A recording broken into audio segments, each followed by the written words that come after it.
복잡하고 어려운 뉴스 제가 쉽게 풀어드리겠습니다. 문현진의 뉴스창 시간입니다.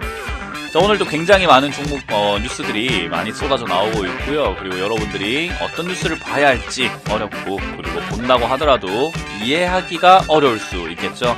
제가 쉽게 콕콕 집어서 여러분들께 알려드릴 거니까요. 도움이 된다면 좋아요와 구독 꼭 눌러주시길 바라겠습니다. 자, 그럼 오늘 첫 번째 뉴스부터 바로 한번 살펴볼 텐데요. 외국인들이 돌아왔다라는 뉴스들이 요즘 많이 보이고 있는 것 같아요. 그래서 삼성전자를 외국인들이 다시 산다라는 이야기가 있는데요. 이달만 들어서 1조 원을 순매수했다라고 해서 코스피에선 제일 많이 산 종목으로 이렇게 보여지는데, 사실 제일 많이 팔았던 종목도 삼성전자였죠. 그렇기 때문에 지금 이렇게 순매수가 좀 들어온다고 해서 과연 우리가 좋아해야 될 것인가 라고 본다면은 조금은 방심을 해서는 안 된다라는 생각이 듭니다. 그래도 일단 지수를 끌어올리기 위해서는 제일 많이 비중이 들어가고, 그리고 제일 많이 힘을 발휘할 수 있는 것은 삼성전자이기 때문에 삼성전자 지수가 올라간다면 계속 같이 올라갈 수밖에 없는 종목이기도 하겠죠. 근데 저는 개인적으로 삼성전자를 매매하는 종목으로 생각하지는 않고요. 그냥 어떤 지표로서 활용을 하고 있습니다. 삼성전자가 움직임에 따라서 시장의 방향성도 조금 보여지기 때문에 이제 그런 지표로서 활용을 하고 있기 때문에요. 그 점을 좀 참고하시면 좋지 않을까. 그래서 일단 외국인 들어왔지만 너무 방심하지는 말자라는 이야기 드려보고 싶네요. 자, 일단 지수가 2200을 뚫고 올라가는 모습이 나오다 보니까 시장이 대세장이다, 좋다 이렇게 이야기하는 분들도 많이 생겼는데, 사실 가만히 보게 되면은 지금 역시 도미노 도산이라고 하죠.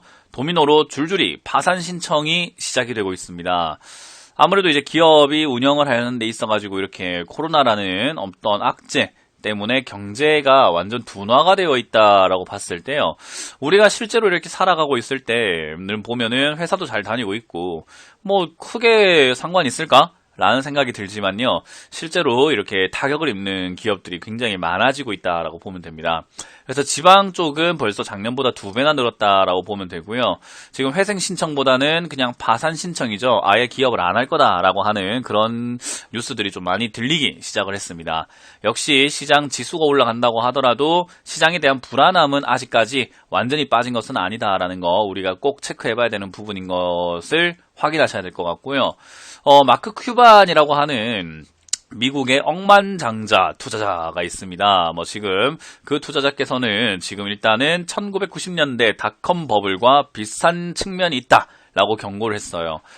여기서 우리 또 초보분들이라던가 잘 모르시는 분들은 닷컴 버블과 비슷하니까 돈 벌 수 있지 않을까? 라고 생각하지만요. 지금 큐바는 심지어 내 18살 조카 주식에 어떻게 투자해야 되는지 물어봤고, 조카 친구는 매일 수익 낸다고 했다. 그리고 주식을 하지 않았던 사람들도 묻고 있는 시장이다. 라고 하면서 뉴스 말미에 보면은 지금은 돈을 지키는 방법은 현금화를 하는 것이다. 라고 이야기를 하죠.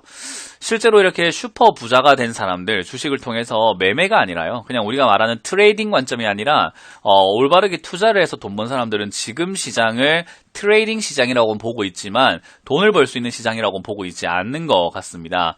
역시 저도 그런 관점으로 보고 있죠. 거품장이기 때문에 돈을 벌 수 있는 시장이라기보다는 실력이 없는 사람들, 돈을 잃을 수밖에 없는 시장.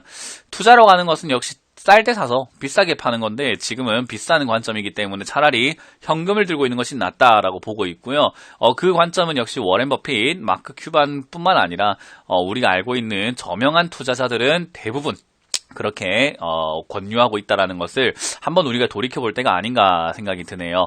저야 그런 투자 방법을 원래 해왔기 때문에 지금은 현금화를 하는 것이 당연하다라고 생각을 하지만, 그러지 않았던 분들에게 있어가지고는 지금 현금화하라는 것은 나중에 지금 돈 벌지 말라는 것인가?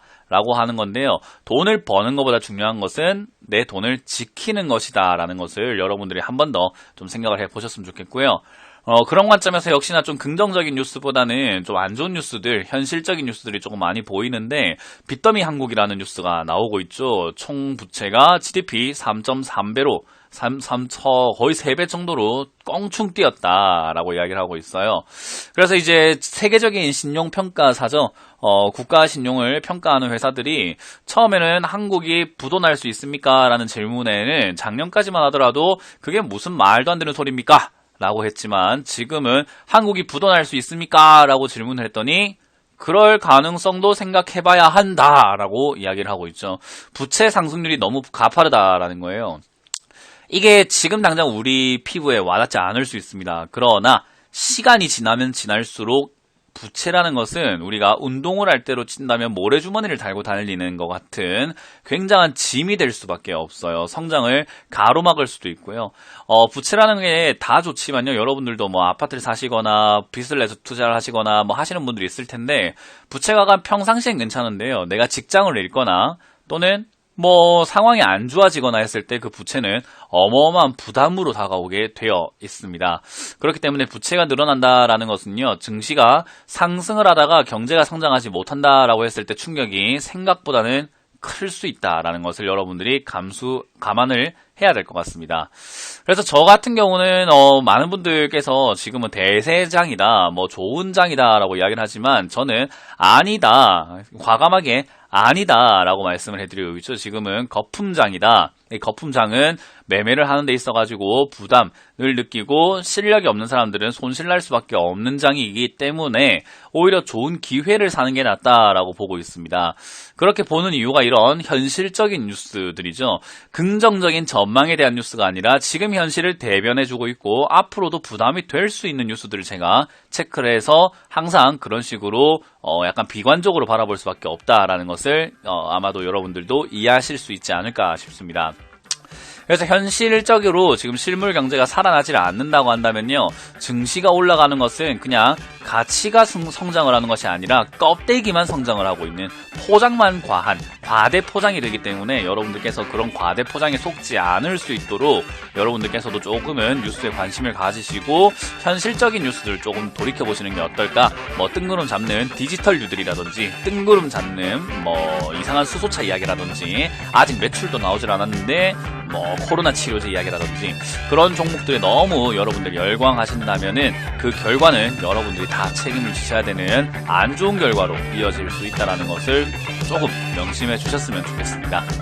자, 이렇게 오늘 뉴스 4가지를 살펴보면서 여러분들과 이야기를 나눠봤고요. 또 다음 주에 제가 또 많은 뉴스들을 가지고 여러분들과 또 시장을 살펴보도록 하겠습니다. 지금까지 뉴스창의 문현진 멘토였습니다. 고맙습니다.